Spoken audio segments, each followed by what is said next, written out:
రుణమాఫీకి సంబంధించి కూడా చాలా పెద్ద పెద్ద మాటలు చెప్తిరి. మీరే డేట్లు నిర్ణయించుకుంటురి. ప్రజలు నిజం చెప్తే నమ్మరని అబద్ధమే చెప్తిరి. అయినా మీ మాట మీద నమ్మకంతో మీకు ఓట్లేసిండ్రు, గెలిపించిండ్రు. డిసెంబర్ 9 ఖచ్చితంగా 2 లక్షల రుణమాఫీ చేసి తీరుతామని ఈనాటి ముఖ్యమంత్రి, ఆనాటి పిసిసి అధ్యక్షునిగా ఈనాటి ముఖ్యమంత్రి గారు రేవంత్ రెడ్డి గారు చెప్పిండ్రు. సరే, మీరు డిసెంబర్ 9కి అమలు చేయకపోయినా ఇప్పటికే 5 వాయిదాలు పోయినాయి. 5 వాయిదాలు పోవడంతో పాటు మీరు ఏ ప్రాంతానికి పోతే ఆ ప్రాంతం యొక్క దేవుని మీద ఒట్టు పెట్టుకున్నారు. చివరికి ఆగస్టు 15 అన్నారు. ఆగస్టు 15 కూడా దీనికి అతిగతి ఉన్నదా లేదా? అసలు ఆగస్టు 15 ఇవ్వడం కోసం మీరు చేస్తున్న ఏర్పాట్లు ఏంది? మొన్న క్యాబినెట్ మీటింగ్లో చాలా హడావుడి చేసిండ్రు. ఒకే దఫాలో మేము మొత్తం మందికి ఇచ్చేస్తామని. ఎవరికి ఇస్తారు? ఎట్లా ఇస్తారు? ఎంతమంది రైతులు ఉన్నారు? దానికి డబ్బు ఎంత అవసరమవుతుంది? దీని మీద ఇప్పటి వరకు ఒక విధానపరమైనటువంటి ప్రకటన లేదు. అదేవిధంగా మీరు చెప్పగానే చెప్తున్నారు ఇది అందరికీ ఇవ్వలేమని. ఐటీ పేయర్స్కి ఇవ్వం, ప్రభుత్వ ఉద్యోగులకు ఇవ్వం, ప్రజాప్రతినిధులకు ఇవ్వం, కార్డు లేనటువంటి వాళ్ళకి ఇవ్వం అని చెప్పగానే చెప్తున్నారు. అందుకే మీరు ఎవరికి ఇస్తారు, ఎవరికి ఇవ్వరు, ఒక విధానపరమైనటువంటి నిర్ణయం ప్రకటన ఇప్పటివరకు రావాలనా వద్దా? లేదు, దాని మీద క్లారిటీ లేదు. అందుకే మీరు ఈ రుణమాఫీ చేస్తారనేటువంటి నమ్మకం కనబడతలేదు. చెప్పండి, ప్రజలకు చెప్పండి. అదేవిధంగా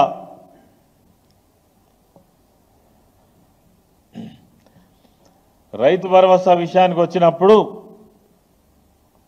మొన్న క్యాబినెట్ మీటింగ్లో మీరు డెడ్లైన్ పెట్టిండ్రు జూలై 15 వరకు. జూలై 15 వరకు డెడ్లైన్ పెడితే ఇంకెన్ని రోజులు ఉన్నది? జూలై 15 తిప్పి కొడితే ఓ 17 రోజులు ఉన్నది. ఈ 17 రోజులలో అంటే మీరు జూలై 15కు మీరు ఇచ్చే నాటికే దాదాపుగా నాట్లయ్యే పరిస్థితి ఉన్నది. నాట్ల లోపటన్నా ఇస్తారా, ఇవ్వరా? ఇవ్వడానికి ఇంకా కూడా మీరు విధానపరమైనటువంటి నిర్ణయాలు ఏం ప్రకటించలేదు. ఎన్ని ఎకరాలకు ఇస్తారో చెప్పిందా? చెప్పలేదు. అప్పుడు 69 లక్షల మందికి రైతు బంధు గత ప్రభుత్వం కేసీఆర్ గారి నాయకత్వంలో దాదాపుగా 11 విడతలలో 72,000 కోట్ల రూపాయలు పంపిణీ జరిగింది. ఖచ్చితమైనటువంటి డేట్స్ చెప్పి ఇగో దుక్కి దున్నే సమయానికంటే ముందే రైతుల ఖాతాలలో డబ్బులు పడ్డాయి. మరి మీకెందుకు ఈ సోయి ఉండొద్దు? అంటే ఏం చేస్తుంది, నడుస్తుంది, ఏమైనా చెప్పచ్చు.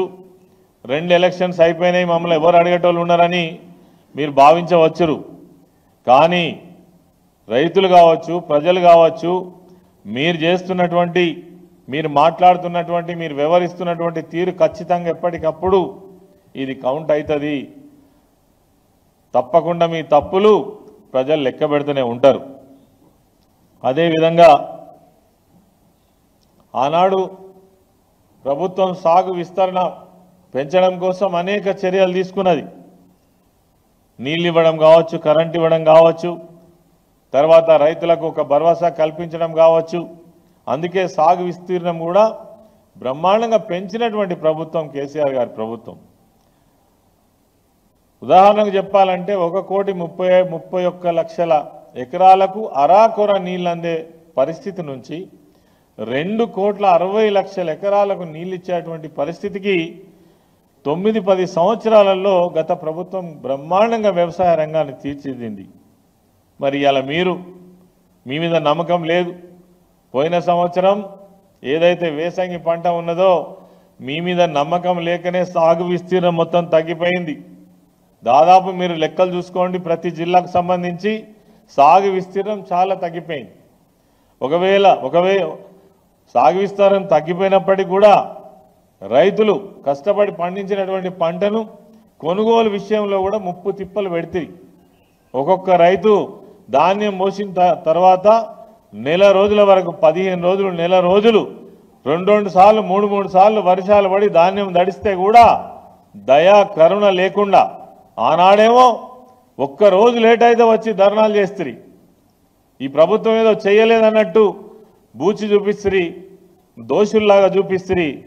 ఇలా మీరు నెలల తరబడి కల్లాల దగ్గర రైతులు పడికాపులు కాస్తే కూడా మరి వాళ్ళ ధాన్యం కొనలేనటువంటి పరిస్థితి మొన్నటి సాగులో మనం ఖచ్చితంగా చూసినాం.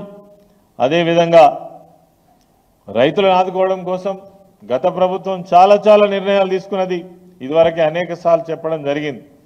60 సంవత్సరాలలో ఏదైతే రైతుల ధాన్యం నిల్వ చేసేటువంటి గోడాంల కెపాసిటీ కేవలం 4 లక్షల మెట్రిక్ టన్నులు. 9 సంవత్సరాలలో దాన్ని 44 లక్షల మెట్రిక్ టన్నులకు పెంచినటువంటి ఘనత మరి గత ప్రభుత్వాన్ని. ఇవన్నీ ప్రజలకు తెలుసు. మీరు ఎన్ని అబద్ధాలు ఆడినా మిమ్మలను ఏదో గొప్పగా చేస్తారని నమ్మి ఓట్లేసారు తప్ప మీరు గడిచినటువంటి మీరున్న 10 సంవత్సరాల కాలంలో మీరు చేసినటువంటిది ఏం లేదు. ఇప్పుడు వచ్చి 8 నెలల్లో కూడా మీరు ఇటున్న పుల్ల అటు పెట్టలే. గత ప్రభుత్వాన్ని కేసీఆర్ గారిని తర్వాత గత నిర్వహణను తప్పుపట్టే ప్రయత్నంలో ఉన్నారు. దాని నామరూపాలు లేకుండా చేయాలనేటువంటి ఒక దుర్మార్గమైనటువంటి ఆలోచనలో ఉన్నారు తప్ప ఒక మంచి పని చేద్దాం, రైతాంగాన్ని ఇంకా బాగు చేద్దాం, అదేవిధంగా వ్యవసాయ రంగాన్ని ఇంకా గొప్పగా అభివృద్ధి చేద్దాం అనేటువంటి ఆలోచన మాత్రం ఎక్కడ కనబడుతున్నట్టుగా మరి మనకు తెలుస్తలేదు. అదేవిధంగా 9 సంవత్సరాలు ఎక్కడన్నా విత్తనాల కొరత ఉన్నదా? కేసీఆర్ గారు ఉన్నప్పుడు విత్తనాల కొరత లేదు. మరి ఇవాళ ఎందుకు వచ్చింది విత్తనాల కొరత? ఎవరైతే పంటలు కోసుకోగానే పచ్చి రొట్ట విత్తనాలు కావాలి, జీలుగా కావచ్చు, జనుము కావచ్చు, తదితర పత్తి ఏవైతే విత్తనాలు కావాలి, వీటి కోసం పడిగాపులు కాయాలన్నా గతంలో ఎందుకు లేదు, ఇప్పుడు ఎందుకు వచ్చింది? సొసైటీల ముందర పోయి రోజుల తరబడి గంటల తరబడి పడిగాపులు కాయడమే కాకుండా ఒక దగ్గర ఒత్తిడి అయితే పోలీసులు పోయి లాఠీ చార్జ్ చేస్తారా? ఈ పరిస్థితి వరకు ఉన్నదా? ఇక మీరు గొప్పగా చేస్తున్నారని అనుకోవాలా? మేము రైతుల మీదనే లాఠీ చార్జ్ చేసేటువంటి పరిస్థితి. కాబట్టి విత్తనాల విషయంలో కూడా చాలా ఘోరంగా ఫెయిల్ అయినటువంటి ప్రభుత్వం అని ఖచ్చితంగా చెప్పచ్చు. ప్రధానమైనటువంటి పంటలలో పత్తి పంట కూడా ఒకటి. పత్తి విత్తనాలు దొరకక చాలా ఇబ్బంది పడినటువంటి పరిస్థితి.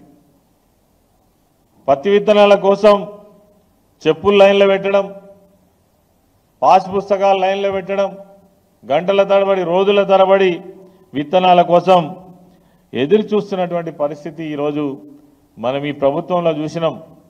అందుకే మేము ఖచ్చితంగా అంటున్నాం ఏంటంటే ఇది నిర్వహణ లోపమే. అధికారులకు కూడా ఒక స్పష్టత లేదు.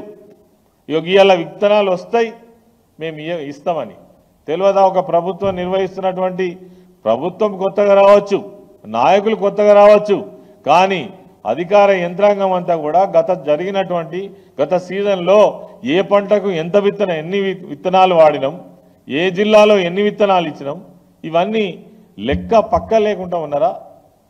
ఇటువంటి వాళ్ళు మీరు గొప్పగా ప్రభుత్వం నడుపుతారని ఎట్లా అనుకోవస్తుంది? ఎంత ఘోరంగా విఫలమైనరు. తర్వాత ఈ 9-10 సంవత్సరాల కాలంలో గత ప్రభుత్వంలో ఎక్కడైనా బ్లాకుల విత్తనాలు అమ్మిన చరిత్ర ఉన్నదా? బ్లాక్ మార్కెట్ చేసినటువంటి చరిత్ర లేదు. ఇతర రాష్ట్రాల నుంచి విత్తనాలను తీసుకురానియే లేదు. పీడీ యాక్ట్ తీసుకొచ్చినాం రైతుల కోసం.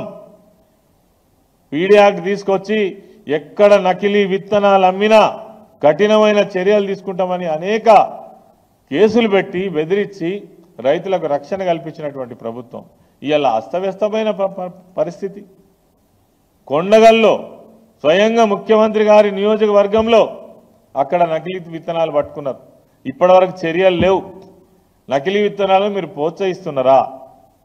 ఇతర రాష్ట్రాల నుంచి వచ్చేటువంటి నకిలీ ధాన్యాన్ని మీరు ప్రోత్సహిస్తున్నారా? మీ విధానం ఏంటిది? అసలు రైతులను ఏం చేయదలుచుకున్నారు చెప్పాల్సిన అవసరం ఉన్నది. అదేవిధంగా 9 సంవత్సరాలలో కేసీఆర్ గారు రైతులు బాగుండాలి, వాళ్ళు ఆర్థికంగా ఎదిగిన నాడే ఈ రాష్ట్రం యొక్క ఆర్థిక పరిస్థితి చాలా బ్రహ్మాండంగా ఎదుగుతుందనే ఉద్దేశంతో వాళ్ళను మరి అనేక సౌకర్యాలు కల్పించడంలో భాగంగా విత్తనాల రేట్లు కూడా ఎక్కడ పెంచలే.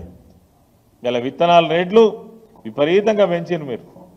విత్తనాల రేట్లు గతంలో 864 రూపాయలు ఉన్నటువంటి మరి పత్తి విత్తనాల ధర ఇలా 1800 రూపాయలు, 2000 రూపాయలు బ్లాకులు అమ్ముతున్నారు. ఇదా ప్రభుత్వం యొక్క నిర్వహణ?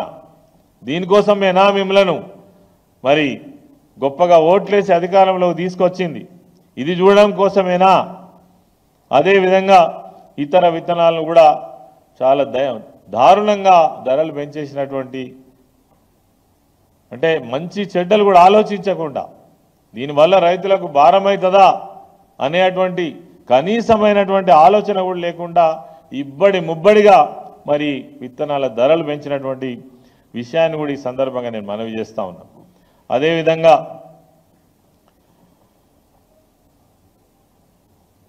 గత సంవత్సరం వేసవి పంట నీళ్ళు అందియక అనేక లక్షల ఎకరాలలో పంటలు ఎండిపోయినాయి.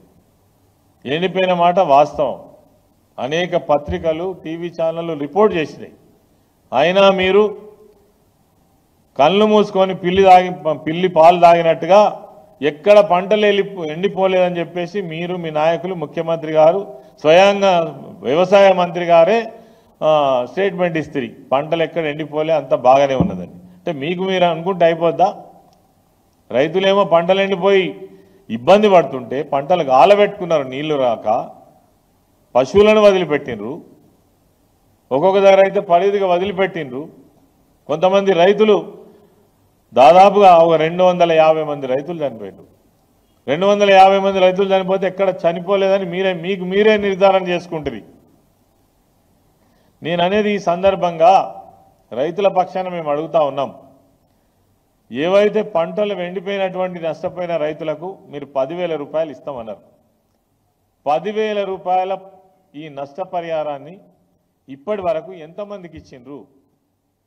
పేపర్లో స్టేట్మెంట్ ఇచ్చి టీవీ ముందట మరి పెద్ద పెద్ద గొప్ప గొప్ప మాటలు చెప్పి చేతులు దులుపుకున్నాడు కాదు.